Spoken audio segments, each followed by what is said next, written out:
안녕하십니까 학부모님 반갑습니다. 대체 메시지 하베르만 전진홍 원장입니다. 자, 오늘 제가 설명드릴 내용은 바로 미래 역량의 핵심이고 통합영재교육의 우리 새로운 지평을 여는 대체 메시지 하베르만이 7월부터 추구할 하베르만의 프리미어 과정이 어떤 내용인지에 대해서 설명을 드리고자 합니다. 오늘 차근차근히 들어보시고 5세, 6세, 7세 우리 자녀들의 우리 교육을 위해서 어머님들께서 한번 심사숙고 부탁드리겠습니다.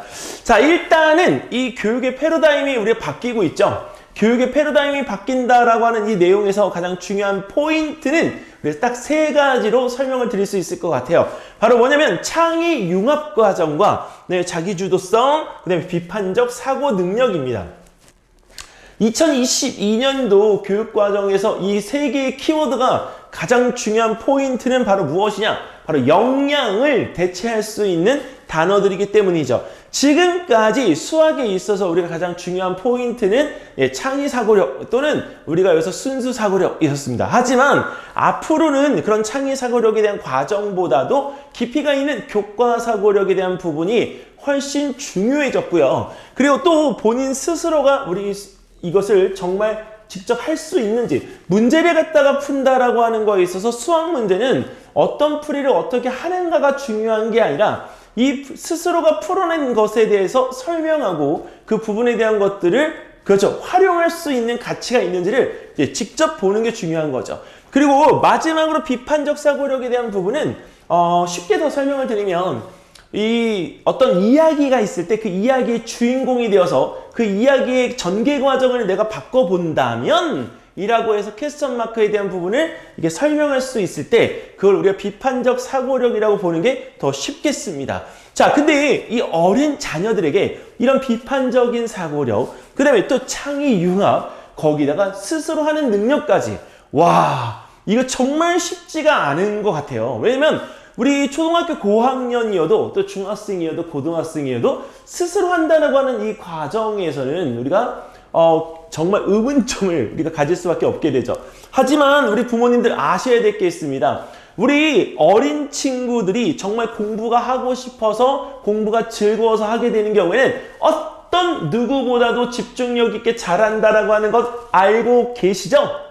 그렇죠. 그런 부분에 있어서 스스로의 동기부여를 통해서 본인이 학습하는 과정을 이루어내는 것이 정말 중요합니다. 자, 여기 지금 5세, 6세, 7세 이 시장에 어떤 거시적인 환경의 변화가 이제 있는데요. 다른 것들이 아니라 이제 대치동을 포함한 다른 곳에서 우리 이루어지고 있는 수학에 대한 영재교육. 근데 그런 영재교육에 대한 부분에 있어서 지금 사뭇 어떤 큰 변화보다는 조금씩 변하고 있는 것 같습니다. 일단 한 반의 정원 인원수가 10명이 넘어가던 반들이 이제 6명, 8명으로 줄고 있고요. 네, 그리고 또 하나는 이제 그 학습에 대한 부분에서 그냥 사고력, 순수 사고력이라고 하는 그 생각을 갖다가 요했던 그 힘에 대한 수학적인 교육 방식이 이제 깊이가 있고 심화할 수 있는 교과 사고력을 원하는 방향으로 바뀌고 있죠. 자, 일단 그런 이유 자체가 왜 그러냐면 학생들의 선발 과정에 있어서 그 인구수가 줄어든 부분은 무시를 할 수가 없는 것 같아요. 그리고 인구수가 줄어든 만큼 그런 사고력에 대한 과정에 있어서 지식을 가지고 활용할 수 있는 깊이 있는 사고력을 원하는 것 같습니다.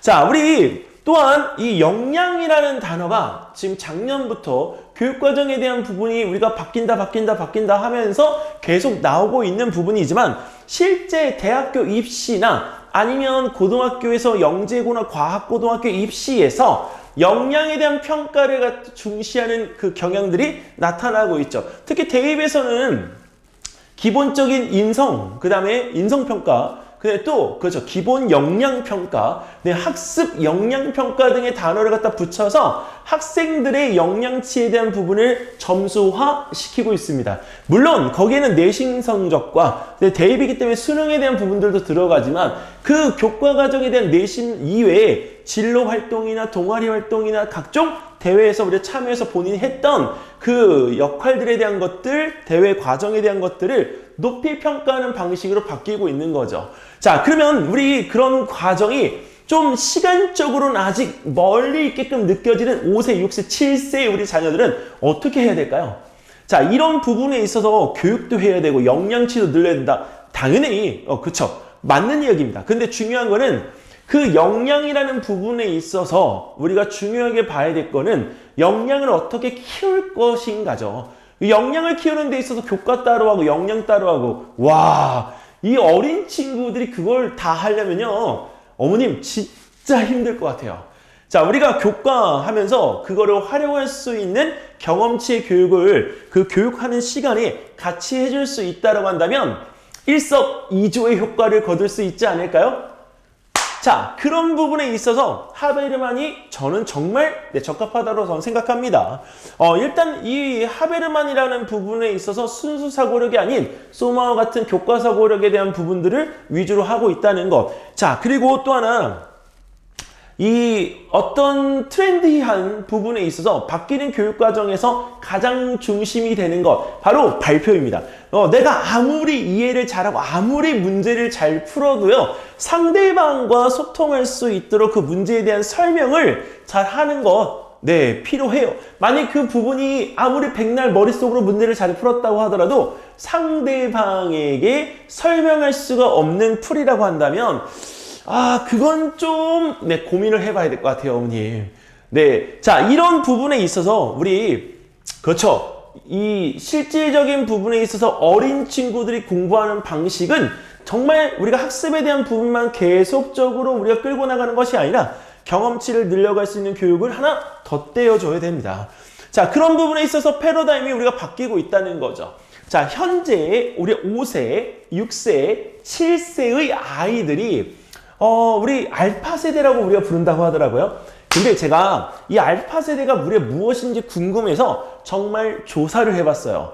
근데 이 알파 세대의 특징이 조금 의외였어요. 우리 디지털에 대해서 우리가 굉장히 노출이 많을 것 같았지만 실질적으로 디지털에 노출되어지는 것도 부익부 빈익빈이더라고요. 그래서 디지털 네이티브라고 하는 이 부분에 대한 것들이 우리가 실제로 우리가 필요했고요. 그리고 이제 디지털 자체에 대한 이 부분에서 우리가 노출에 대한 것들이 뭐 막는다고 되나요, 그게? 근데 너무나도 자연스럽게 우리가 노출이 되어지다 보니까 이런 표현들을 씁니다. 자, 그 다음에 이 텍스트화되어진 부분에 있어서 우리가 어떤 사고력에 대한 부분을 강조했던 세대인데, 중요한 거는 이 텍스트를 통한 우리가 심화적인 사고력을 우리가 물어보는 문제들이 많았잖아요. 그러니까 당연히 그 글로 쓰고 말로는 우리가 할 필요가 없었던 거죠. 하지만 지금은 이제 그 부분에 대한 것들을 글로 쓰는 것도 중요하지만 그 글을 보고 우리가 평가할 수 있는 평가관이나 또는 다른 상대방이 납득할 수 있는 설명을 곁들여야 되는 게 지금의 핵심입니다. 자, 그리고 이제 마지막으로 문해력이라고 하는데, 지금 5세, 6세, 7세인 이 알파 세대는요, 문해력이라는 부분에 대한 것들이 점차 줄어들고 있는 것 같아요. 특히나 이제 인공지능 시대에서, 즉 AI 세대에서 AGI 세대로 넘어가거나 또는 ASI, 초월적 지능 세대로 넘어가게 되면 이런 부분의 문해력이라는 부분에 대한 단어가 필요 없을지도 모르겠지만 그거는 인공지능이 우리가 여기서 풀어내는 문해력인 거지 실제 인간과 인간이 풀어내는 데 있어서 필요한 문해력은 아니잖아요. 그렇기 때문에 이 문해력이라는 부분의 어떤 어휘적인 맥락에 대한 부분들이 잘 이루어져야 되는데 이루어지지 않을 것 같은 세대가 바로 이 알파 세대인 거죠. 그래서 어릴 때부터 우리가 다른 상대방이 납득할 수 있는 어휘의 선택과 근데 그걸 표현하는 부분에 대한 능력을 기르는 것이 매우 중요하다라고 저는 꼭 말씀을 드리고 싶습니다. 자, 이 알파 세대는요, 정말 정확하게 딱 이 표현이 맞는 것 같아요. 읽을 수는 있어요. 가나다라마바사. 자, 알았어요. 또는 네, 익혔어요. 이런 부분들에 대한 표현들을 쓸 수 있지만, 자, 읽을 수 있는데 그걸 이해하는 경우는 적다. 그래서 읽을 수 있지만 이해하지 못하는 아이들이라는 이 표현이 딱 맞는 것 같아요. 솔직히 우리가 흔히 얘기하는 솔까. 네. 수학 문해력이라는 부분에 수학 문장제가 나왔잖아요. 근데 이 수학 문장제가 나오고 나서 아이들이 수학을 해석하는 방식에 대한 게 더 어려워진 것 같아요. 우리가 장치를 갖다 하나 더 만들어 놓은 것 같은 기분? 근데 올해 지금 최근 네, 제가 어떤 기사를 봤냐면 과학 문해력이 나왔더라고요. 아니, 이 과학에 대한 부분에 문해력이 왜 필요할까? 정말 과학을 가르치는 사람으로서 네, 이 부분에서 한순간 네, 멍해졌어요. 아니, 과학도 문해력이 필요하다고? 근데 이 과학에 대한 문해력이라는 부분을 갖다가 거꾸로 돌려놓고 보면 왜 필요한가 했을 때 우리 친구들에게 용어, 과학에 대한 용어를 정말 잘 설명해주는 경우가 없지 않을까라는 생각을 하게 됐습니다. 왜냐면 우리가 중등 물리대회 초급 과정에 대한 부분들은 내용이 아무리 어렵다고는 하더라도 초급에서 가장 중요한 포인트는 바로 용어이거든요. 근데 그런 어휘적인 부분에 대한 것들이 우리가 여기서 어렵다고 해서 그런 문장제, 문해력에 대한 부분들을 우리가 너무 빠져드는 것도 저는 반대입니다. 이 아이들은 아직 발달이 우리가 정해져 있는 것이 아니라 성장하는 단계이기 때문에 어휘력을 늘려주고 그 부분에 대한 것들을 우리가 의역하거나 해석하는 그 시간들을 우리가 기회를 주면 줄수록 이런 표현법, 문해력에 대한 부분들은 걱정이 없지 않게 되지 않을까요? 자, 그런데 여기서 이 어휘가 문해력의 핵심이다 이렇게 설명을 하고 있지만 정말 까놓고 보면 사용하고 있는 이 고급진 부분에 대한 것들이 자, 쓰고 있는 경험치에 따라서 달라지고 있는 표현법을 볼 수 있어요. 근데 그거는 우리 어른들도 마찬가지잖아요. 우리 어른들도 책을 많이 읽은 사람이라고는 하지만 책을 많이 읽으면 읽을수록 사용할 수 있는 단어가 많아지는 건 사실이죠. 하지만 쓰는 단어에 있어서는 제한적이라는 것. 왜? 본인이 그 부분에 대한 것들을 많이 써보지 않으면 책 읽는 거에서 우리가 끝나는 게 현실 아닌가요?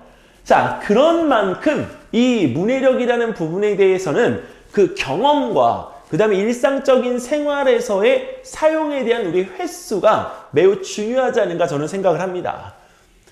자, 어머님, 이 알파 세대, 우리 5세, 6세, 7세의 우리 알파 세대 자녀들은 사실은 이 문해력에 대한 어떤 부분의 위기감을 갖다가 느끼고 있는 세대이지만 실제로 잘한다라고 하는 이 능력치에 대한 기대감이 없지 않아 있습니다. 사실 아이들을 지도하다 보면 5세, 6세, 7세의 아이들이 현재 지금 잘하고 있고요.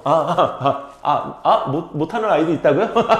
근데 어떻게 해요, 어머님? 하베르만은 네, 잘하는 아이들만 지금 제가 봐서 그런지 솔직히 못한다는 생각은 안 들어요. 근데 왜냐면 이 해갈이 하는 경우가 있잖아요. 현재 지금 5세, 6세, 7세 중에서 잘하는 아이들은 네, 5세, 6세입니다. 근데 그 5세, 6세 진짜 어머님 발군으로 잘하는 것 같아요. 엄지척. 네. 자, 근데 여기 지금 현재 이 유아 영재 교육 시장에서 우리가 여기서 잘한다 하는 애들은 아무래도 연산에 대한 속도가 빠른 아이들이겠죠. 그리고 저희들 눈에도 연산을 잘하는 아이들은 와! 이렇게 정말 잘한다라고 하는 말을 할 수밖에 없습니다.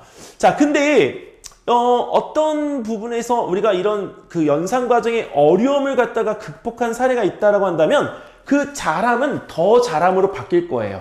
그냥 우리가 숫자적인 부분에 대해서 좀 빠르고 받아들이는 속도가 빨라서 그 어려움 없이 그 부분에 대한 것들을 해왔다라고 하는 친구들이라면 오히려 이 나중에 어려운 경우를 만났을 때 그걸 넘어가는 것에 대해서 시간이 더 오래 지체되어질 수가 있습니다. 우리 어른들은요, 특히 부모님들은 자녀가 힘들어하는 모습을 보는 게 너무 괴로워요. 그러다 보니까 어떻죠?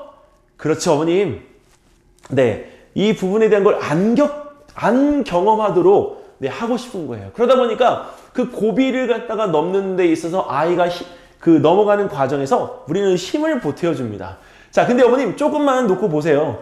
우리가 얼마 전에 어떤 한 연예인이 자식을 가르치는 과정에 있어서 우리가 일부러라도 고비를 주는 과정을 봤어요. 근데 그 고비를 왜 줄까? 괴롭히는 걸까? 정말 저 이쁜 애들을 왜 괴롭히는 걸까? 이런 생각을 할 수도 있지만 본인이 커오는 과정에 있어서 그 고비가 있었기 때문에 본인 스스로가 해결하고 정신적인 강함을 가짐으로써 지금의 현재 위치까지 우리가 올라올 수 있었다라고 하는 이야기를 하는 순간 네, 공감이 되더라고요. 어머님, 저희는요, 우리가 가르치는 직업을 가지고 있지만 그 어려움에 대한 부분을 갖다 극복하는 과정에 있어서 기다려줄 수 있는 인내가 있습니다. 어른이기 때문에. 그렇지만 우리 부모님들은 그 부분에 대한 인내가 사실 가르치는 저희보다 적은 경우들이 많아요. 근데 우리는 아이들을 이해하고 그 아이들을 조금이라도 그쵸 고생스럽지 않게 키우기 위해서 우리는 자꾸 쳐다보고 도와주려고 합니다. 하지만 어머니 정말 딱 한 번만 놓아두세요. 놓아두고 그 부분에 대한 것들을 극복해서 우리가 넘어갈 수 있도록 해주세요. 그러면 정말 어머님 자녀가요 나중에 그런 위기 때 아니면 어려울 때 그걸 갖다가 쉽게 넘어가는 것을 보면 어머님 지금이 약간 고민할 때보다도 더 뿌듯하게 더 해맑게 웃으시면서 역시 내 아이야 라는 이 느낌을 가지실 수가 있습니다. 자, 일단 어머님 우리 저희 하베르만 영재 수학에서는 이 수학하면서 우리가 일부 특강으로 지금 현재 과학에 대한 프로그램들을 진행을 하고 있는데 과학과 수학을 동시에 같이 하려고 하는 이유가 무엇일까? 그리고 프리미어 과정에서는 국어까지 도입한다던데 왜 국어까지 도입하는 걸까? 정말 많은 질문들을 받았습니다. 근데 하나같이 저희가 설명을 드렸을 때 그 설명을 들으신 우리 부모님들이 좋습니다. 어머 원장님 너무 좋아요. 자, 근데 그 부분에 있어서 딱 한 가지를 말씀을 드릴게요. 우리가 어린 아이들의 성장 단계에서 그 아이들을 평가하고 아이들을 성장시키는 데 있어서 도구 하나만 가지고 사용할 수 있나요? 수학이라고 하는 도구 하나만 가지고 사용할 수 있다라고 한다면 정말 다른 거 다 포기하고 수학만으로 그 아이들을 지도를 하겠습니다. 하지만 이 아이들이요 나중에 커나가는 데 있어서 수학 외에 다른 것들도 필요로 해요. 그래서 이 수학이라는 그 영역에서 하베르만 엄청난 강점을 가지고 있지만 사실 이런 어떤 국어적인 문해력이나 어떤 탐구력이라는 부분에 있어서는 국어고 과학에 대한 어떤 도움을 받지 않을 수가 없습니다. 그래서 통합적인 관찰, 통합적인 판단을 하기 위해서 국어하고 과학에 대한 부분들을 조금 더 이게 도입을 해서 학생들이 공부하는 데 있어서 도움을 주려고 합니다. 어머님, 이 지금까지 엮어왔던 사고력 수학의 한계가 무엇이냐면 기본적인 생각에 대한 힘을 갖다가 길러주는 거는 매우 좋거든요. 근데 이 사고력 수학에 대한 부분에 있어서 생각에 대한 것들을 할 때 사실 생각에 대한 힘은 가르쳐줬지만 그것들에 대한 부분을 표현하고 그것들에 대한 부분들을 정리해서 이거 쓰는 방법에 대한 것들은 따로 배운 것 같아요. 어머님 지금 현재 고등학교 학생들이 고등학교 모의고사를 보면 이런 부분에 있어서 이렇게 지문 분석 오답 노트를 해요. 오답 노트 틀린 거는 아니에요. 하지만 그 오답 노트라는 부분에 대한 것들을 이렇게 손수 쓸 수 있는 시간, 정리해보는 시간들이 늘어날수록 공부에 대한 효율성은 떨어집니다. 자, 그래서 우리가 이 문장지에 대한 오답 노트를 갖다가 우리가 분석한 사례들에 대한 부분들을 보면 사실 이런 문제에 대한 부분들을 이렇게 여기서 쓰면서 틀린 이유나 그 다음에 그 다음번에 틀리지 않을 수 있는 대책을 갖다 세워보는 위해서 정말 정확하게 파악을 갖다 할 수가 있는 거죠. 하지만 이 부분에서 이것을 습관화시켜서 어릴 때 만약에 그 부분들에 대한 것들을 할 수 있었다면 지금 이렇게까지 이렇게 힘들어서 오답노트의 작성이나 또 다른 기록물들에 대한 것들을 남기지는 않아도 될 거예요. 그렇다고 해서 머리로만 끙끙끙끙끙 돼서 이 문제를 갖다 풀어내는 것 또한 반대입니다. 무조건 수학이든 국어든 과학이든 간에 말하는 것도 우리가 좋지만 말이 이 내용 자체가 맞는지 안 맞는지 검증을 또 해봐야 되잖아요. 우리 친구들이 어릴 때 여기서 말 잘한다고 해서 그 친구가 이야기하는 것이 다 맞다라고 우리가 판단하는 거는 그거는 안 됩니다. 정말 나중에 가서는 큰 실수를 하는 것일 수도 있어요. 자, 어머님 여기서 이런 문장제 오답에 대한 부분들의 사례 고등학교 가서 하기를 원하십니까? 아니라면 지금 5세, 6세, 7세에서 그런 부분에 대한 논술, 서술에 대한 부분과 생각에 대한 부분들의 쓰기 연습을 시키는 하베르만을 선택하셔야 되는 것 아닌가요? 자, 여기서 우리 사고력만으로 절대 이런 교과적인 지식에 대한 부분이 클 수가 없습니다. 수학에 대한 어떤 현실성을 직시하자라는 부분에서 문제를 갖다 놓고 보면요. 자, 여기서 이렇게 써준 부분에 대한 것들이 선생님이 정리해준 그대로를 갖다가 옮겨 놓는 경우 이 부분에 대한 건 본인 스스로가 우리가 풀어본 게 아니잖아요. 그러니까 이 문제에 대한 부분들을 정확하게 풀이를 갖다가 써보면서 요약 정리하는 부분들에 대한 것들이 필요하고요. 그리고 이런 부분에 대해서 우리가 조금 더 국어적인 형태의 문제를 넘어가게끔 되어지면 가나다, 무슨 국어 지문인 줄 알았어요. 자, 근데 이런 국어 지문에 대한 부분들을 우리가 여기서 보듯이 수학에 대한 문제를 이렇게 지문화시키고 그 지문화시킨 것에 대한 내용들을 이렇게 풀어나가는 형태로 바뀐다면 어머님 수학에 대한 격차는요 지금보다 더 벌어질 것 같아요. 그래서 사고력에 대한 부분에서 순수 사고력만을 강조하지 마시고요. 네, 그렇죠. 교과, 그리고 심화, 그리고 깊이 있는 사고력을 강조하셔야 됩니다. 그래야만 이 학생들이 공부를 하는 데 있어서 우리가 한 번이라도 더 고민하고 고민한 내용을 갖다가 자기 것 스스로 만들 수 있는 시간을 얻게끔 되어집니다. 자, 그렇다면 해결할 수 있는 방법은 무엇인가? 네, 제가 솔루션을 드리면 통합교육이에요. 어떤 것의 통합교육이냐? 2022년도 교육과정에 대한 부분들이 물론 통합사회, 통합과학이라고 해서 통합교육인가? 아니에요, 어머님. 네, 어린 친구들이 우리가 어릴 때 정말 똑똑하다, 그 다음에 영재이다, 이렇게 우리가 칭송받는 경우에는 대부분들이 언어 영재입니다. 그러니까 수 영재인 경우들도 언어를 잘해요. 그래서 이 언어를 잘하기 때문에 문제에 대한 이해력이 빠르고 수체계에 대한 부분의 배열이 엄청 빠르게 나타납니다. 그러니까 당연히 영재 소리를 들을 수밖에 없죠. 하지만 어머님 그 아이들이 대다수 수에 대한 부분에 집중을 하게 되다 보면 뭘 놓치죠? 그렇죠, 어머님. 네, 말을 놓치게 돼요. 즉 수 문제 풀어내는 데 있어서는 누구보다도 잘 푸는데요. 아니 언제나 상냥했던 내 아들이, 언제나 우리가 웃어주던 내 딸이 말을 어느 순간부터 안 하게 돼요. 말이 마치 이 자물쇠를 갖다 걸어놓은 것처럼 말의 수가 줄어들게 됩니다. 근데 그거는 왜 그러냐? 바로 수학에 대한 부분만을 갖다가 진행하다 보니 오히려 입을 갖다가 우리가 말을 할 필요가 없는 거죠. 왜? 쓰고 답을 하면 그만이거든요. 그러니까 어느샌가 우리가 말을 잊어버리는 사례가 벌어집니다. 네. 근데 어머님, 우리 대화를 안 할 수가 없고, 특히 대입에서는 면접을 안 볼 수가 없어요. 그리고 영재고나 과고나 이런 특목고 형태의 학교를 가는 데 있어서는 면접이 매우 중요해요. 근데 이 면접이라고 하는 것 우리가 그것도 해본 사람이 해본다고요. 네, 말을 갖다가 이렇게 우리가 해본 사람이 잘합니다. 면접도 해본 친구가 잘해요. 그래서 저희 대체 MSG에서 뭐를 하죠? 영재교육원에 대한 부분에 그 아이들을 지도하죠. 근데 그 영재교육원 이 실적도 대치동에서 우리가 최고입니다.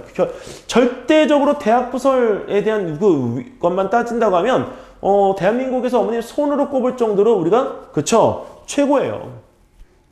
자, 근데 이 국어, 수학, 과학 왜 도입을 갖다 했을까요?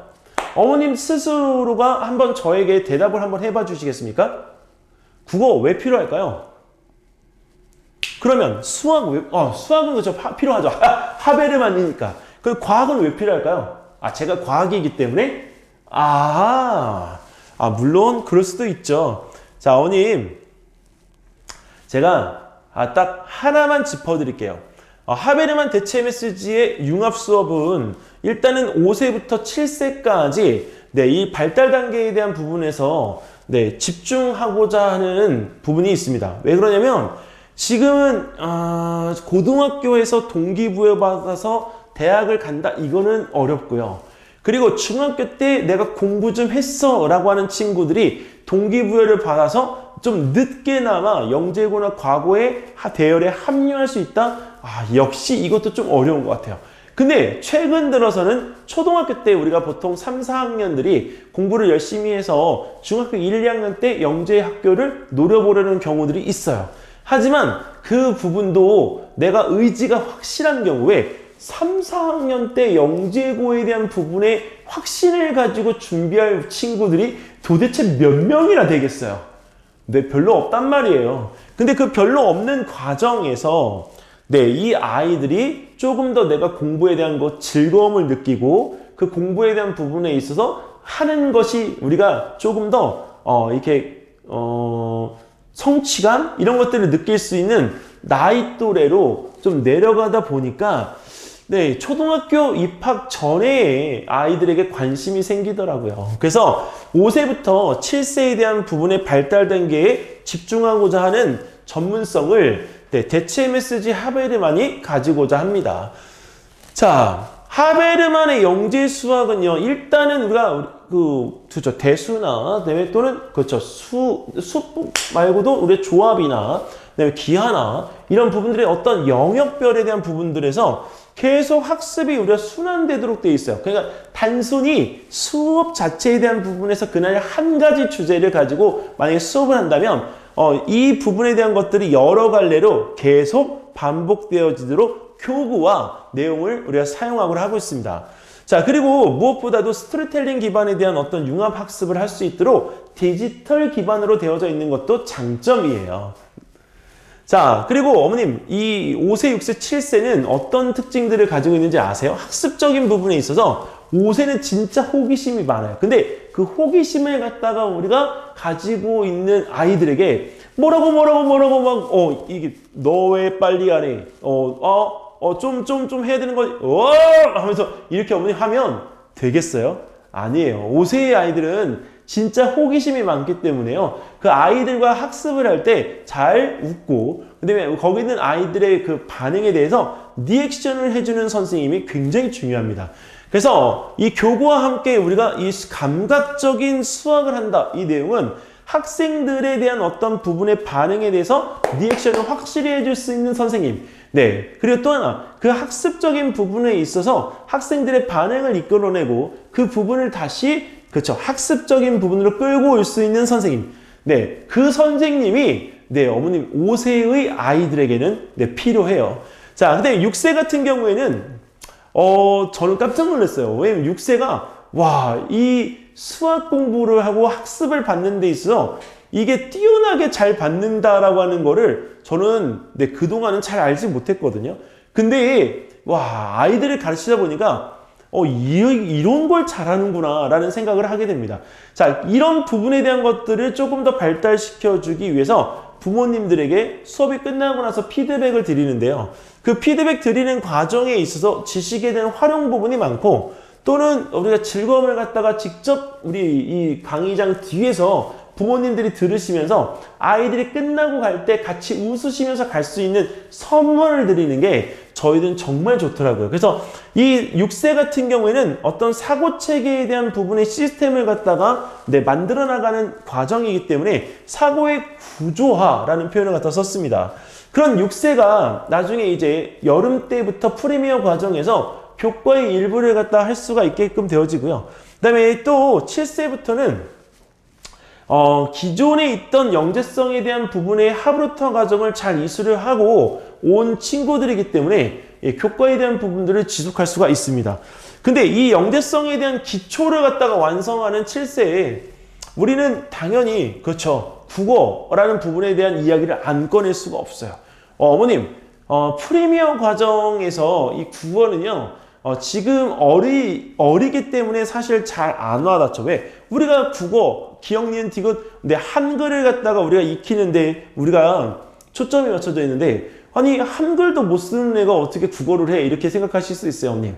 근데 아이들은 한글을 못하는 게 아니죠. 왜냐면 말을 갖다가 못하는 게 아니기 때문이죠. 한글을 만약에 정말 모르면 말도 못하는 거죠. 근데 중요한 거는 어머님 말은 하도록 했는데 우리는 쓰는 연습을 안 시켰잖아요. 네, 쓰는 연습을 갖다 시켰으면 사실 이 5세, 6세, 7세의 국어적인 부분에 대한 어떤 과정? 네, 걱정 없어요. 하지만 아까 우리 이 알파 세대인 이 아이들이 문해력에 대한 부분이 낮은 이유, 왜 그렇죠? 쓰지 않고 그다음에 우리가 그렇죠. 단어에 대한 선택을 통해서 내가 이걸 일반화시키지 않은 거죠. 즉 내가 생활상에서 쓰는 단어로 그걸 겪어보지 않았기 때문에 그게 어려운 거예요. 그래서 언어 사고력에 대한 부분을 갖다 키우기 위해서는 본인들이 우리가 그 용어에 대한 정의를 갖다가 우리가 직접적으로 할 수 있어야 되고요. 나만의 말사전이 진짜 있어야 되는 거죠. 그리고 질문을 정말 잘 하는 방법을 익혀야 합니다.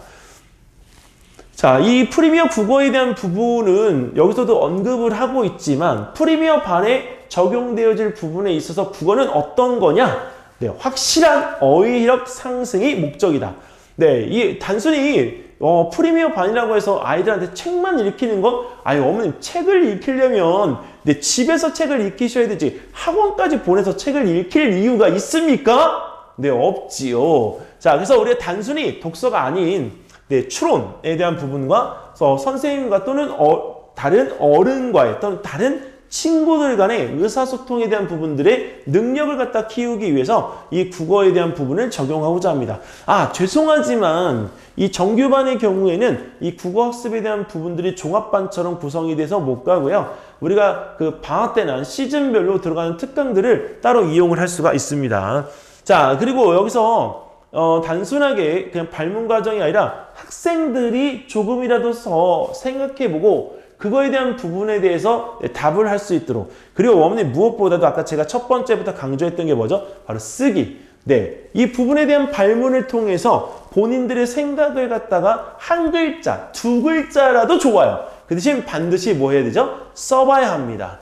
자, 그래서 이 언어 사고력에 대한 확장을 갖다가 우리가 하기 위해서 어휘력을 상승시킨다라고 하는 부분에 대한 것들을 자 이렇게 약간 두리뭉실하게 얘기를 드리면 잘 이해를 못 하실 수가 있기 때문에 한 가지 예시를 갖다 드릴게요. 자, 어머님이 이공계 출신이라고 저는 생각을 해서 네, 이 예를 갖다 들어보겠습니다. 달을 지키는 곰에 대한 어떤 그 문구를 하나를 주고요. 이 부분에서 우리가 중력이나 달의 위상 변화에 대한 것들을 설명을 하려고 해요.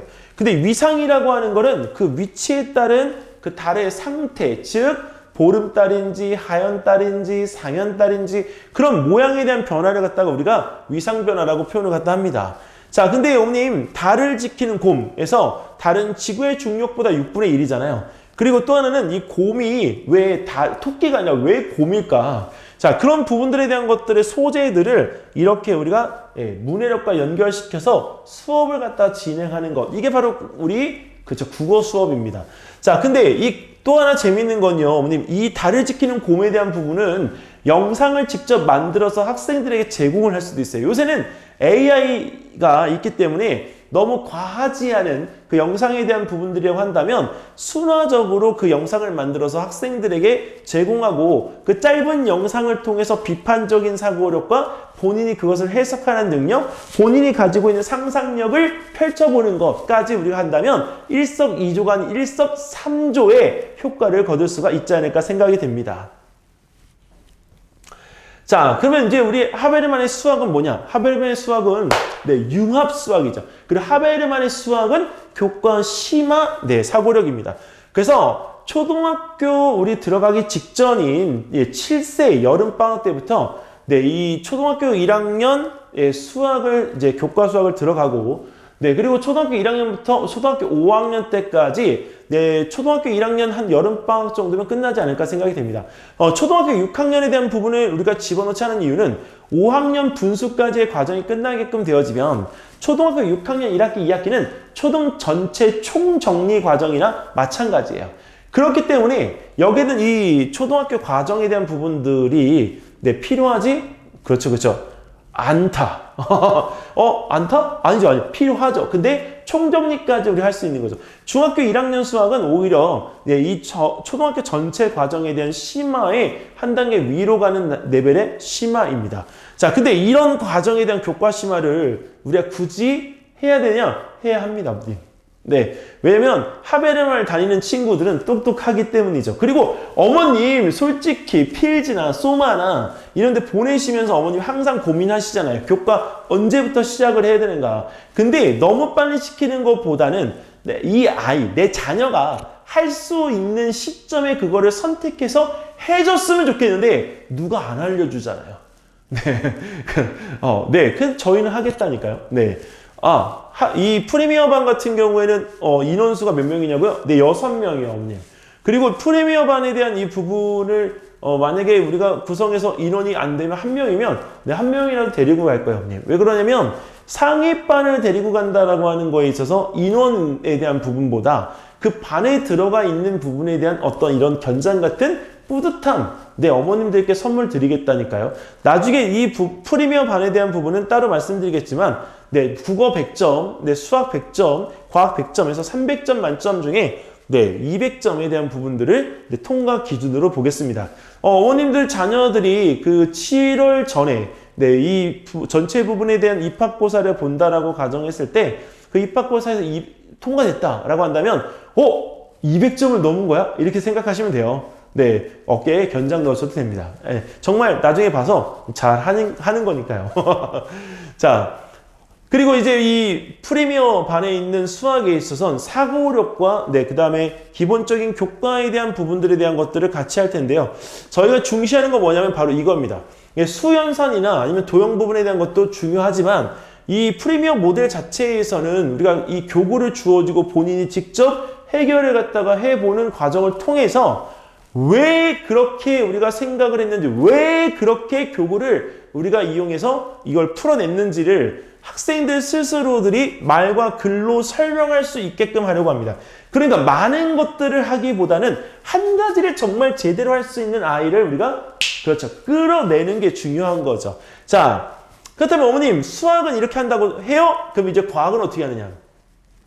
사실 제가 이제 과학을 가르치니까 그 과학에 대한 부분에 있어서 어떻게 할 것인가를 좀 고민을 하게 되더라고요. 근데 진짜 하늘이 도와주는 것 같아요, 어머님. 왜 그러냐면 특히 5세 같은 경우는 예전에 제가 니틀 MSG라는 네, 학원을 하면서 우리가 팩토 사이언스라는 교재를 갖다 썼었는데 그 팩토 사이언스를 다시 써야 되나 정말 고민을 많이 했어요. 근데 저희 그 발명영재교육원에서 직접 지금 지도하고 계시는 선생님께서 네, 이런 부분에 대한 우리 창의 아이디어 노트 네, RSP 카드라는 것을 권해 주셨어요. 이 발명영재원에서 그 수업하고 계신 선생님께서 아이들을 직접 지도하러 또 이렇게 주말에 와주신다고 하니까 너무 좋은데요. 이게 바로 뭐냐면 생각에 대한 부분들을 갖다 이렇게 네, 나열을 갖다가 해서 네, 직접적으로 이거를 갖다가 이렇게 네, 딱지를 갖다가 이제 그렇죠, 접어내면 그 부분에 대한 단어들을 갖다가 연결을 해서 네, 학생들이 새로운 것들을 만들어낼 수 있는 발명 프로젝트입니다. 그리고 부모님들께 이렇게 우리가 뒤에 피드백 드릴 수 있게끔 적을 수 있는 칸들도 있더라고요. 근데 사실 뭐 요 부분에 대한 거 하나가 뭐 그렇게 큰 의미가 있냐라고 한다면 뭐 의미가 있는 것보다도 학생들이 부담 없이 우리가 즐길 수 있는 것이죠. 근데 무조건 아까도 말씀드렸지만 수학도 써야 되고 국어도 써야 되지만 과학도 네, 적어야 돼요. 근데 이 과학을 갖다 적는 데 있어서 여기 있는 뒤에 있는 이 부분은 선생님들이 어머님들께 피드백해 줄 수 있는 공간이기도 합니다. 네.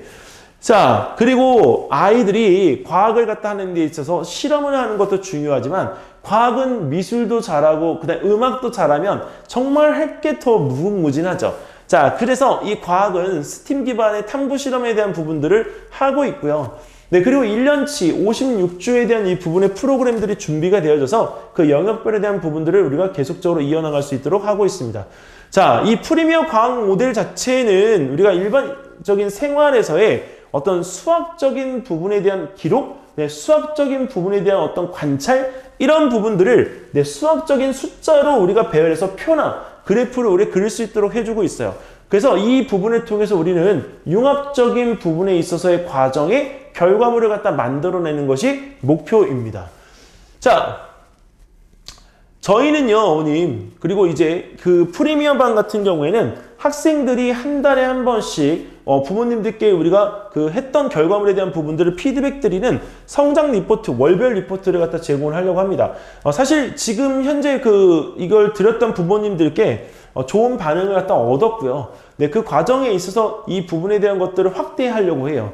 왜 그러냐면 부모님들이 저희 학원에 보내주시는 데 있어서 아이들이 어떤 성장을 했고 어떤 공부를 했는지에 대한 부분은 사실 중요한 거잖아요. 근데 그 부분에 대한 것들을 우리가 구두상으로 전화로 이렇게 하다가 보니까 이 학원 문을 나가시거나 아니면 뭐 카톡에 있는 부분에 대한 것들을 휘발성으로 해서 보내거나 이렇게 되다 보니까 나중에 오랜 시간이 남지 않더라고요. 근데 아이들의 성장 기록물에 대한 부분들은 부모님이 우리가 이렇게 지내온 역사, 시간인 것도 마찬가지잖아요. 그래서 그 지면상으로 월별 리포트에 대한 형태를 갖다 취해서 보내드리고자 합니다. 그래서 앞으로 프리미어반에 대한 이 부분과 정규반에 대한 부분 전부 다 확대를 시킬 것입니다.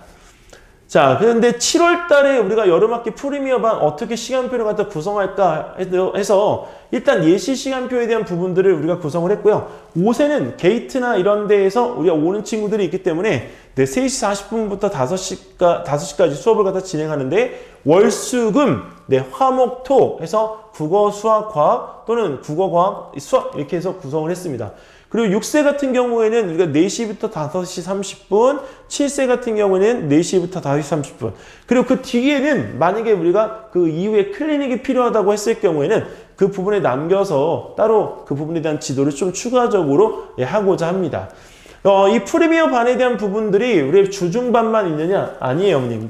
주말반에 대한 이 부분들도 운영을 할 예정이고요. 그 주말반에 대한 부분들은 우리가 국어, 수학, 과학에 대한 부분이 집중되어서 가기 때문에 일단은 어머니들께서 우리 자녀들이 좀 이제 쉬는 시간 내에 먹을 수 있는 간식이나 이런 것들을 준비해 주시면 되겠습니다.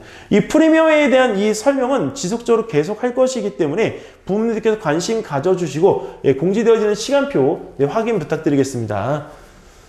자, 근데 왜 프리미어 반이냐 또 한번 물어보실 수 있어요. 근데 저는 어머님 대치동에서 특히 어린아이들은 종합반이 맞다고 저는 꼭 주장하고 싶습니다.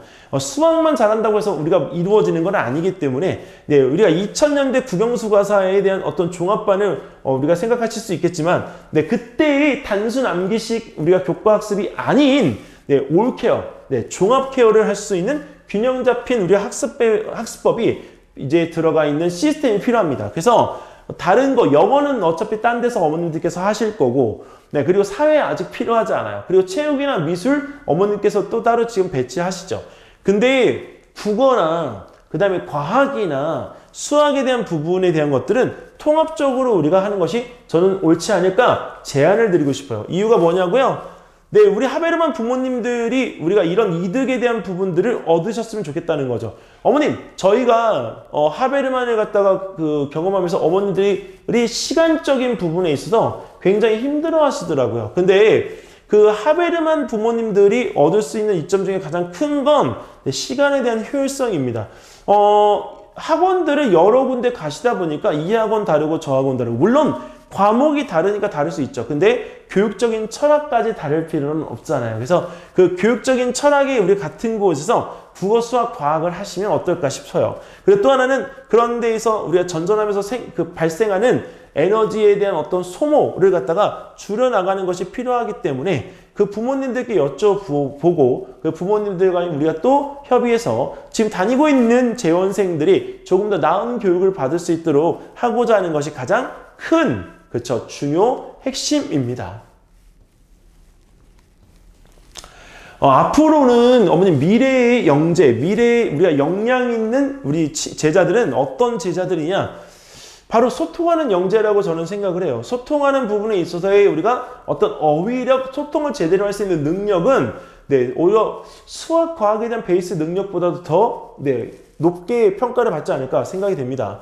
그래서 혼자만 똑똑한 척하는 어떤 아이들보다는 본인의 생각을 갖다 논리적으로 표현해서 상대방이 그걸 납득할 수 있도록 하고요. 그걸 통해서 어떤 다른 친구들과 협력할 수 있는 관계를 갖다가 이끌어 나가는 것이 미래의 영재가 아닐까라는 말씀 다시 한번 강조드리고 싶습니다. 자, 그리고 이제 무엇보다도 먼 미래에는 이제 수능이 없어지고 학교별 고사로 바뀌거나 또는 학생들이 학교에서 우리가 내신을 통해서 우리가 이루어질 수 있는 다른 것들을 한다고 하면 이 대입에서의 학생부 종합전형에 대한 것들이 확대가 되어지는 부분들이 있기 때문에 장기적인 교육 목표에서 우리가 제자들이 해야 될 것들에 대한 것들을 고민할 때 지금부터 노력해서 해나가야 된다라고 하는 결론을 내릴 수가 있어요. 지금의 시작이 느린 것도 아니고 지금의 시작이 빠른 것도 아니지만 지금 현재 나이부터 출발해서 차근차근히 성실하게 이런 교육을 받은 아이라면 의사소통 능력에 대한 부분에 대해서 전혀 문제 없고요. 또 하나는 사회적인 어떤 역량치가 커지기 때문에 리더십과 그 다음에 그 부분에 대한 어떤 그 실력 이런 것들이 자동적으로 배양이 되지 않을까. 자, 그리고 어머님, 이 하베르만 프리미어 방 같은 경우에는 앞으로 이제 그 유아 전문 진단 검사를 갖다가 우리가 할 수 있는 방법들을 제공을 하고자 합니다.